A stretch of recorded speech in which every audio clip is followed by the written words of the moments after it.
అందరికీ నమస్కారం. Welcome back to అమ్మకుట్టి YouTube channel. ఈరోజు నల్లబొట్టి ఫ్రై ఎలా చేయాలనేది చూపిస్తున్నానండి. స్టవ్ మీద కళాయి పెట్టుకొని అందులో 4 టేబుల్ స్పూన్ ఆయిల్ వేసుకోవాలి. కట్ చేసి పెట్టుకున్న ఆనియన్స్ వేసుకొని కొద్దిగా పసుపు కూడా వేసుకొని అవి బ్రౌన్ కలర్ వచ్చేంత వరకు వేగనివ్వాలి. ఆ తర్వాత మనం నల్లబొట్టిని క్లీన్ చేసి పెట్టుకున్నాం కదా, ఆ నల్లబొట్టిని కూడా వేసుకోవాలి. ఆయిల్లో కొద్దిసేపు మగ్గనివ్వాలండి నల్లబొట్టి అనేది. అయితే ఈ నల్లబోటి నేను మ్యారేజ్ కాకముందు అసలు తినకపోతుంటిని. ఇక్కడికి మా అత్తయ్య వాళ్ళ దగ్గరికి వచ్చాక మా అత్తయ్య చేసే ఈ నల్లబోటి కర్రీ చాలా బాగుంటుందండి. తన ద్వారానే నేను వంటలన్నీ కూడా నేర్చుకున్నాను. అందువల్ల నేను కూడా తింటాను. ఆ తర్వాత కర్రీ మగ్గిపోయిందండి.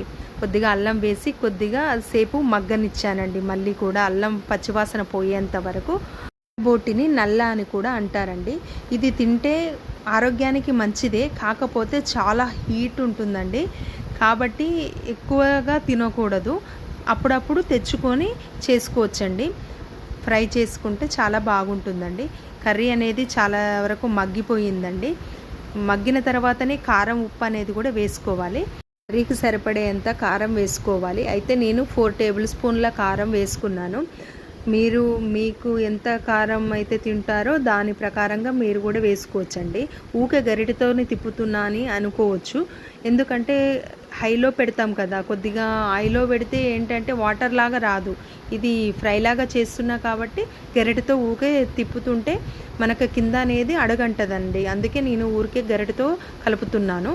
సాల్ట్ అనేది 2 టేబుల్ స్పూన్ వేసుకున్నాను. అయితే మొత్తం అంతా ఒకసారి మొత్తం కలిపాను. తర్వాత కొద్దిగా 1 టేబుల్ స్పూన్ మసాలా కూడా వేసాను. గరం మసాలా వేసుకోవాలి. వేసుకొని కొద్దిసేపు గరిటెతో కలుపుకోవాలి.